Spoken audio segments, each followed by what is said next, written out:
चलिए दोस्तों, आज का वीडियो मैं यहाँ पर स्टार्ट कर देता हूँ। आज का वीडियो बहुत ही इंपॉर्टेंट होने वाला है। मैंने आपको बताने की कोशिश की भगवान श्री कृष्ण जी की मृत्यु किस प्रकार से हुई थी, यानी कि भगवान श्री कृष्ण जी की मृत्यु कैसे हुई थी, तो इसके बारे में इस वीडियो में मैं बताने वाला हूँ। तो इस चैनल का अगर आप न्यू आए हो तो लाइक कमेंट और सब्सक्राइब कर सकते हैं। मैं आपके लिए इसी तरीके का यूजफुल कंटेंट लाने की कोशिश करता हूँ और आज का वीडियो मैं यहाँ पर स्टार्ट कर देता हूँ कि भगवान श्री कृष्ण जी की मृत्यु किस प्रकार से हुई थी। तो आज के वीडियो में यहाँ पर स्टार्ट कर देता हूँ।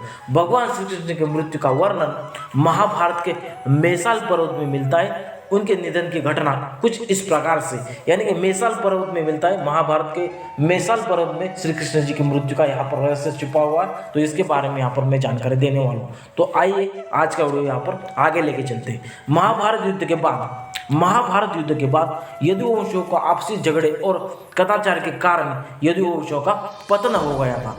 एक दिन, अभी देखते कौन सी स्टोरी यहाँ पर मिलती है हमको।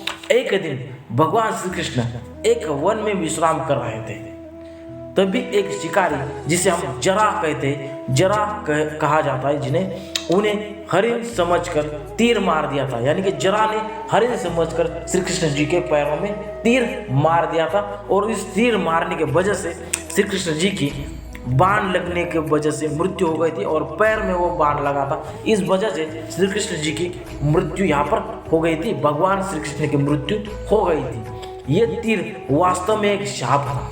ये तीर क्या था? एक शाप का परिणाम था जो गांधारी के द्वारा महाभारत युद्ध के बाद प्राप्त हुआ था। यानी कि गांधारी ने यहाँ पर श्री कृष्ण जी को शाप दिया था। जब महाभारत युद्ध समाप्त हुआ था तो गांधारी ने श्री कृष्ण जी को शाप दिया था कि आपका जो भी वंश है उसका नाश हो जाएगा और आपको भी मृत्यु यहाँ पर मिल जाएगी। ये गांधारी का शाप था। श्री कृष्ण जी को गांधारी का ये शाप था कि आपको मृत्यु यहाँ पर मिल जाएगी, आपका जो भी वंश है वो समाप्त हो जाएगा। ऐसा शाप गांधारी ने श्री कृष्ण जी को दिया था और ये सच में साबित भी हुआ है।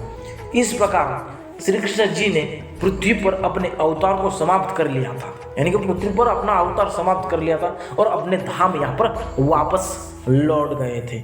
इसके बाद से ही कलयुग का यहाँ पर शुरुआत हो गई, यानी कि श्री कृष्ण जी के मृत्यु के बाद लगभग थोड़ी देर ही बाद, श्री कृष्ण जी के मृत्यु के थोड़ी ही देर बाद कलयुग की यहाँ पर शुरुआत हो गई थी। यानी कि श्री कृष्ण जी के मृत्यु के बाद ही कलयुग की यहाँ पर शुरुआत हो गई थी।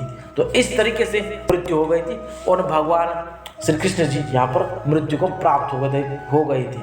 तो जरा नामक जो भी शिकारी था, उस शिकारी ने क्या किया था, जब श्री कृष्ण जी गहरे निद्रा में थे तब क्या किया था, उन्होंने बाण मारा था उनके पैरों पर और हरिण समझकर बाण मार दिया था उनके पैरों में और उनकी श्री कृष्ण जी की मृत्यु इस तरीके से हो गई थी।